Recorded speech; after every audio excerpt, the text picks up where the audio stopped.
I'm Jack.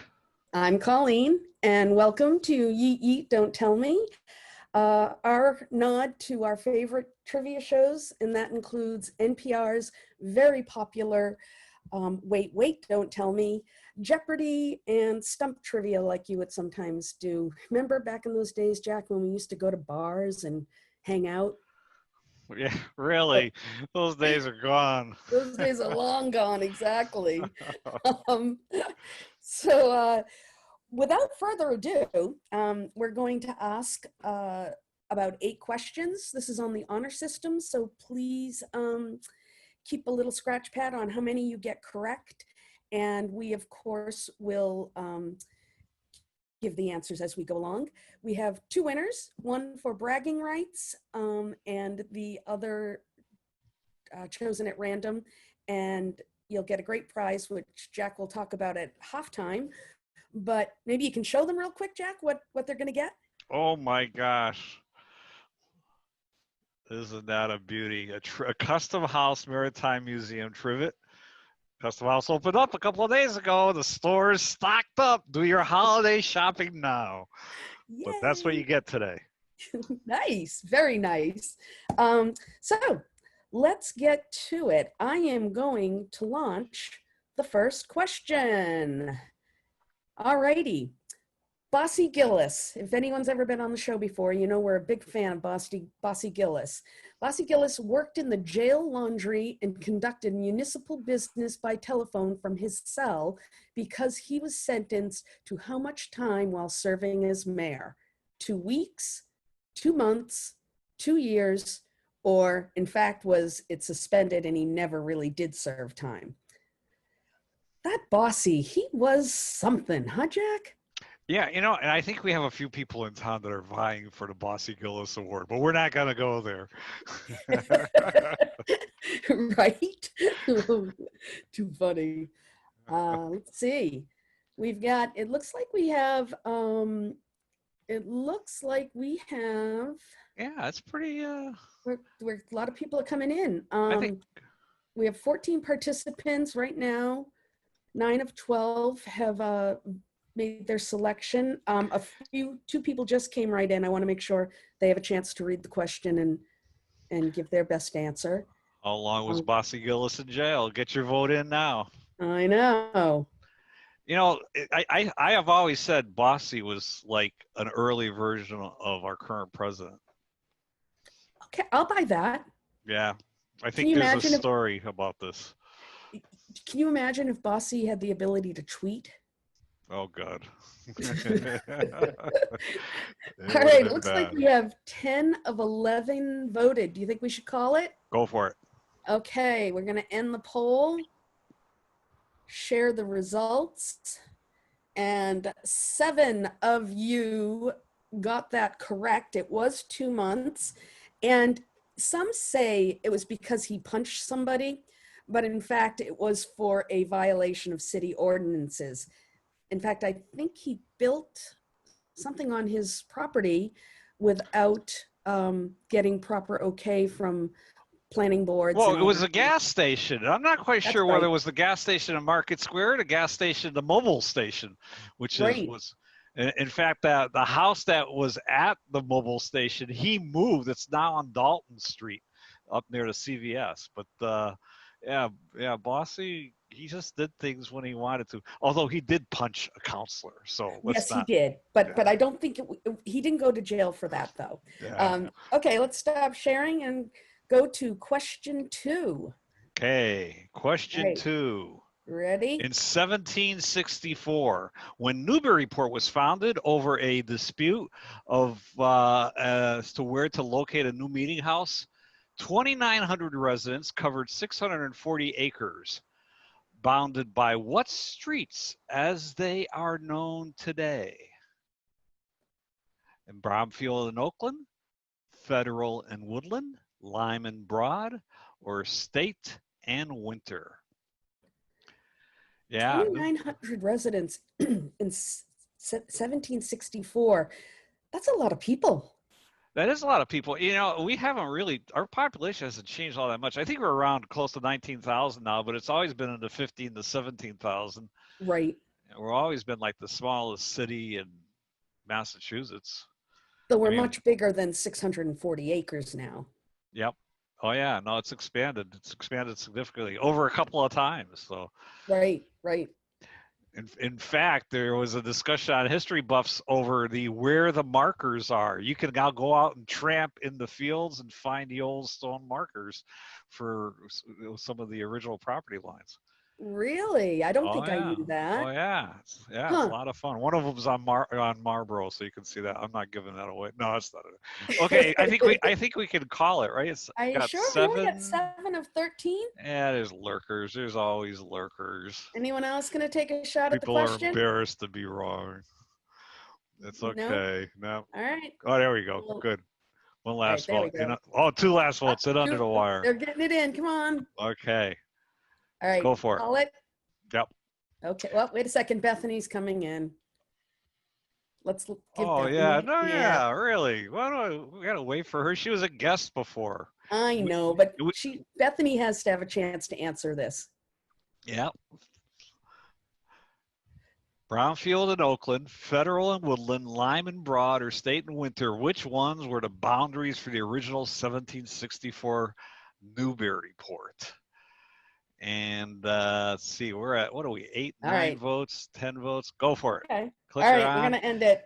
So it looks like most people said Federal and Woodland, which is wrong. No, no, no, no, no, no, no. It was Brownfield and Oakland, That's believe right. it or not. Yep. So Certainly where not is that State and marker Winter. on Marlborough Street, you said? Corner of High and Marlboro. Okay. Yeah. Cool. Yeah, that's. Very I think cool. that was when they went from Federal to Marlboro. They kind of expanded it, and then in the 1850s, when it became a city, it got expanded the other way and took over Belleville. Yep. Okay. Cool. Interesting. All right. Let's do the next question. Question number 3.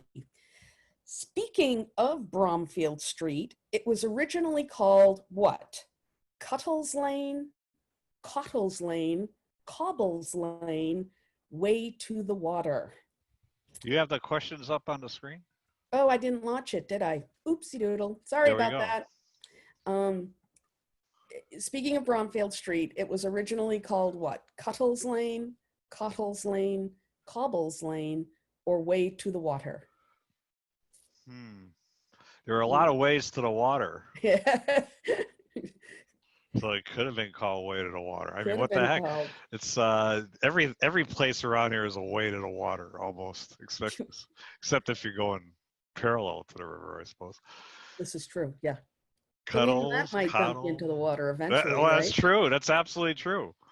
No, It'll get you to Plum Island. cuddles, coddles. I originally proposed. I was kind of crazy on Facebook, and I originally proposed at the start of this pandemic, there's about 6 places you can cut Newbury off because we're surrounded on Newburyport off because we're surrounded by water on 2 or arguably 3 sides. So we could have really have quarantined the whole city. It would See have been a that? smart thing. Maybe. I don't know. Wow, we got 12 of 13 voted. Want to call Go it? for it. Yep. Okay. Share results. And 4 of you are correct. It is Cottle's Lane. Cottles. Is that an old family name, Jack? I have no idea. I didn't research that one. Okay, interesting. Yeah, if one of the audience wants to raise their hands or something, if they know all about it, we could certainly let them in. But yeah, Bromfield, on the other hand, was named for a guy who wanted it all bricked, brick sidewalks and stuff like that. So it's cool. Neat. Okay. Okay, next question. Stop sharing. I'm going to launch question 4 for you. All righty. The 2 primary downstairs room in a center chimney colonial house are known as the hall and parlor, Jack and Coke, great room and birthing room, kitchen and living room. Wow, this is a little bit of a broader colonial knowledge question. Hall and parlor, Jack and Coke, great room and birthing room, kitchen and living room. It's stumping people. I didn't think this would stump people as much. Well, you kind of made it easy with the Jack and Coke reference. Right? Yeah. Yeah. Who let that? Who was the editor to let that through? Yep. People are voting. We're at 10 votes. Nice. And how many? We got 15. Well, 13 people on the call. So 12 of 13. yep. All right. Let's call it. Let's call it. All right. I'm going to share And the results. overwhelmingly, the correct answer: hall and parlor, with Correct. one person saying it could have been great room and breathing room and kitchen and living room. And interestingly enough, and I always remember this because where I sit in my 1789 home and watch television was probably where they put the coffin when somebody died. So the parlor. And yeah, so I always remember that when I'm sitting there saying, yeah, I could be on some old dried bodily fluids somewhere. Jack. So this brings us to halftime. If people want to, in the chat section, give us a note, let us know how you're doing with how many you have correct. And Jack actually is going to talk a little bit about If This House Could Talk, which is still happening. It's still happening, yeah. If you go to walknewburyport.com and there's information about it, I'm sure everybody knows about If This House Could Talk. Who doesn't? You had to be in jail with Bossy if you don't know about If This House Could Talk. But people are still participating. There's other events going on during Yankee Homecoming, like some veterans events, and we're still collecting food for donations. But If This House Could Talk, people are going to put up signs, and we're going to have Glee is going to put signs in the cemetery at Oak Hill. So that's an added piece. But here's what's the real big hit this year. Barb has oh gosh, no, I'm slipping on her last name, for the Preservation Trust, has put together three classes. We're on the third one coming up this Sunday. If you go to research.walknewburyport.com, then you can sign up for the class. Barb Bailey, you can sign up for the class. Barb is an experienced researcher on house histories, and she'll show you her tips and tricks. It's 7 o'clock on Sunday. Go to research.walknewburyport.com. It's a fun class, and it's always 15, 20 people in the class. And then the other thing, if there's the library, Sharon Spittledenner is at the library, is giving special one-on-ones. You can set up your own time with Sharon and research your house and use all the library resources remotely. So it's really cool. God bless Sharon. You know, she's getting flooded with these requests and it was still willing to do this. Go to one-on-one with hyphens, one-on-one, .walknewburyport.com. And here, in fact, let me kind of share you the screen and we'll show you what that looks like, because that is a kind of fun place you can spend your time. There you go. Whoop, we'll get that off. Yeah, and this is the research site, and the one-on-one site is one-on-one.walknewburyport, and you can see what times are still available. That work? Oh yeah, here you go. July 14th, July 18th. So there's a lot of times available you can spend. You can pick one, put your email in, she gets in touch with you. Yeah, those are two big innovations this year, and they've been very popular. So that's awesome. And the museum's open, and the Museum of Old Newbury, they're replacing the electrical. Big article in the paper, huh? Yes, we're not open though. We won't be open for a little while. The Custom House. I meant the Custom House is open, but we're not open yet. Believe me, they've got a ways to go. But yes, it's going to be beautiful. They're preserving all the original plaster and woodworking, so that's why the job's taking so long. That they have to snake everything and do it in a very protective way, which is good. We want that. But yeah, very exciting. Cool. So do we get on to our question number 5? Lots going on historically. Let's not forget Glee Woodworth, special guest 2 weeks from now. Glee's, and she's bringing controversy. She wants to talk about the Y word that we use in the title. So join us for that.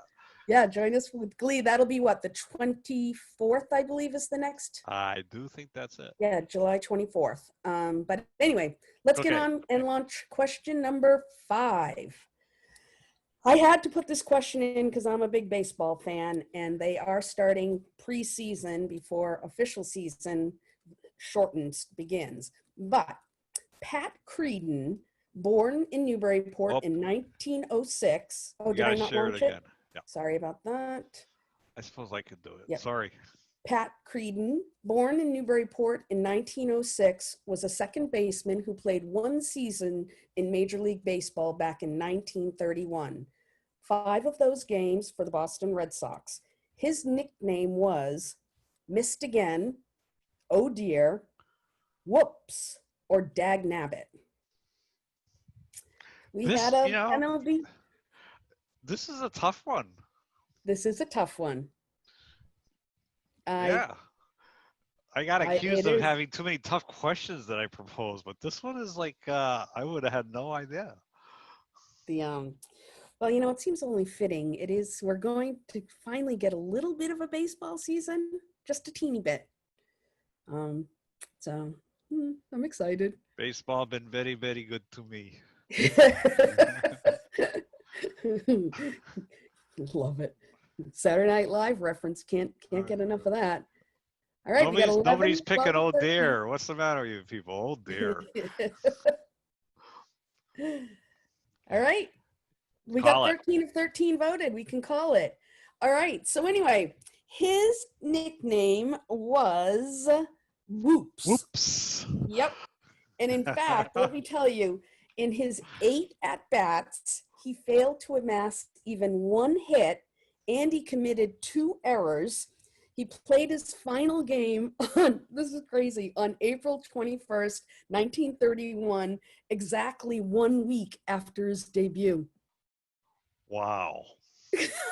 He did not have a good season. Wow.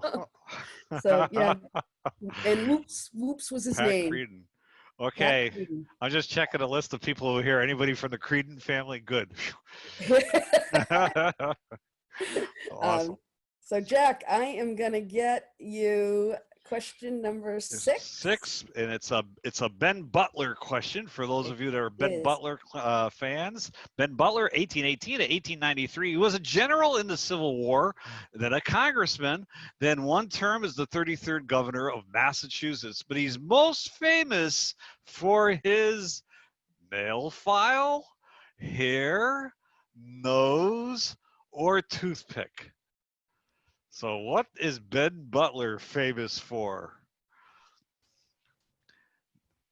And he was quite a character apparently in the 1800s.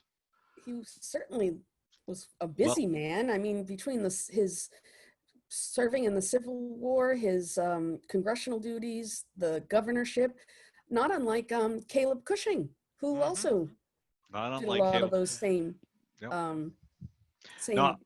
positions. I don't think he was actually from Newbury. I think he was from Haverhill or something like that. But he's well known around here. But he did live here. Yeah. I thought he lived in Newburyport. Newburyport? I'm not sure. I don't know. No, you're not certain? I don't know. He likes sailing into Newburyport. Okay. Or boating. Okay, I think we can 10 people. Some people are a little nervous about answering this one. All right, call it. Yep. And share results. Right under the wire. Somebody put in those. I was ready to blow a social. No, it was a toothpick. Oh my gosh! Somebody ruined it for the rest of us. On a social, you're supposed to have a drinks. We're all supposed to buy a shot and drink it. But no, it ain't gonna happen. It has not happened on this show yet, where we've had a social. Yes. And of course, this wasn't a toothpick for your teeth. This was the navigational day Butler's marker toothpick. At the mouth of the Merrimack, over in Salisbury, so technically outside of Newburyport, but that big red triangular thing lines up with the 2 lighthouses, the lighthouse of the Coast Guard property and the lighthouse where anybody who can afford it has a restaurant meal at the top. But and Skip and Marge Moats just recently did the research and found that those lighthouses still line up. They're where they were. It was assumed that the Really? small one was moved at one point, but it's not. It's exactly where it was originally positioned. Lines up with Ben Butler's toothpick, so ships can take a straight line into the harbor and not sink. Huh. Neat. That's cool. And I can't believe it's still standing. It's made of wood, isn't it? Yeah, I know. Like, It's they do a good job keeping that no maintained. kidding. And it Yeah, was, I want very to say it was impressive. made in late 1800s, like 1863 Right.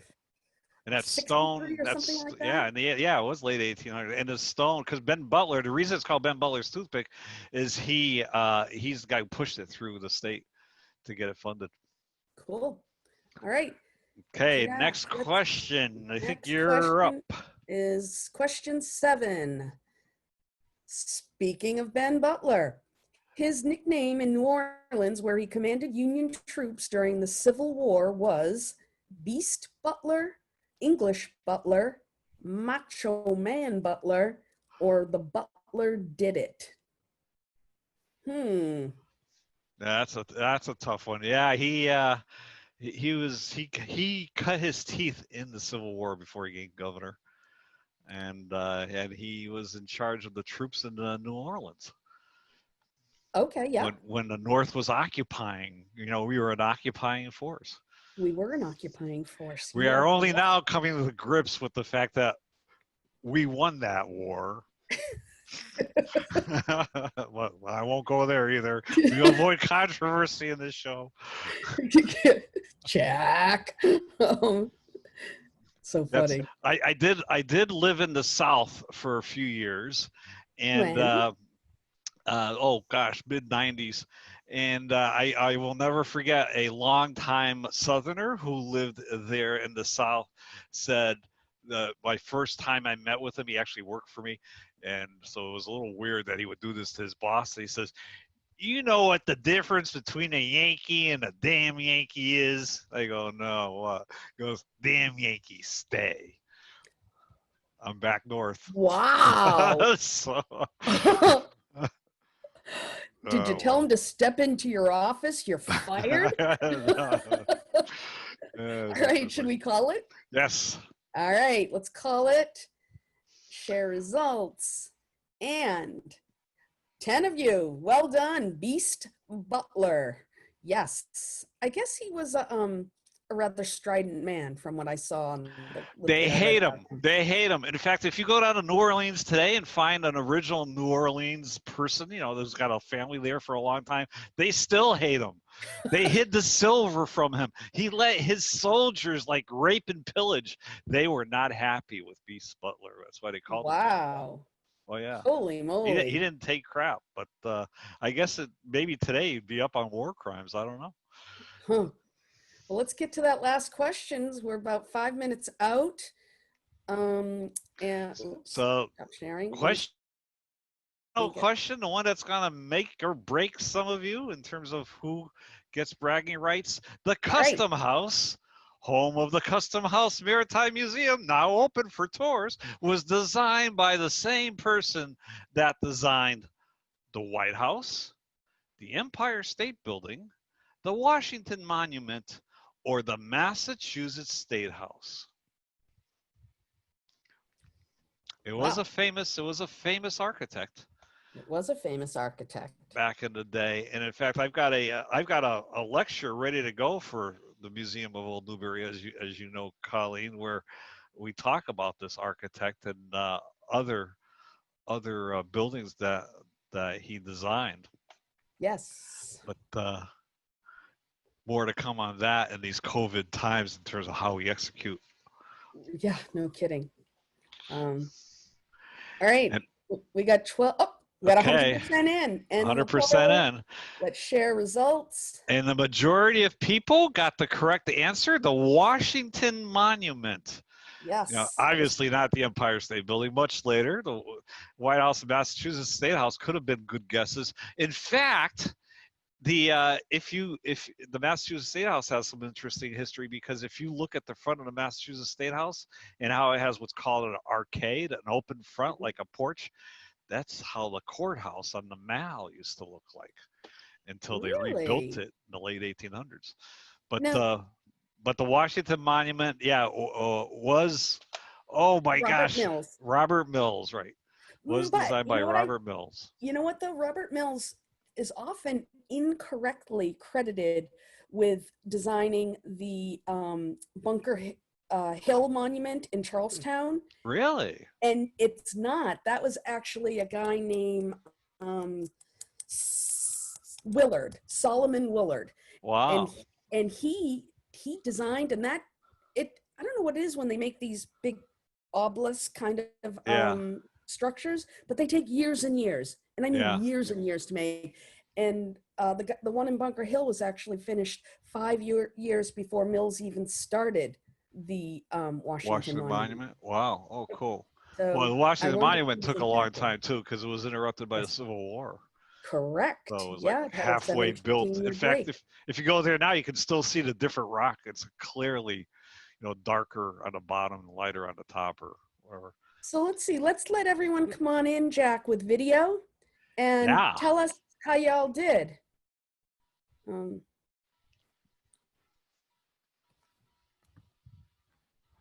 Okay, allow participants to unmute themselves. We're good. I think you can start the. So how'd everyone do? You can unmute. Yep. We may have to ask them to unmute. Here we go. How'd you guys do? 4 for me. 4. Hi there. Who's Hi, got Bob. bragging Hi, rights? Nikki. 5, just 5 for me. 5? That's good. How'd you 5 do, for Bethany? Oh, you're You're still muted. I did. I'm next person, so I got the other second. oh, you're hard to hear. Very hard to hear. Yeah, I thought you said 5. How'd you do, Sally? I have 5, just 5. 5. All right, so we have a lot of 5s. I think that seems to be the highest number. Alan, did you do better than 5? Anybody got more than 5? No? Oh, Um, wow, lots of 5s. Lots of Not 5s. That's bad. Not impressive. bad. So can I ask a question? Sure. Well, what was the answer for the baseball player? Because it looked like most people voted for Dagnabbit, but was it Whoops? Whoops. It was Whoops. It was Whoops. Okay. Yes. It was Whoops. Yep. That's a Gotta great know name. that. that's a tough nickname. So let's see. We have a lot of people with similar numbers. Good job. 5 is impressive, actually. But we need you all into the chat.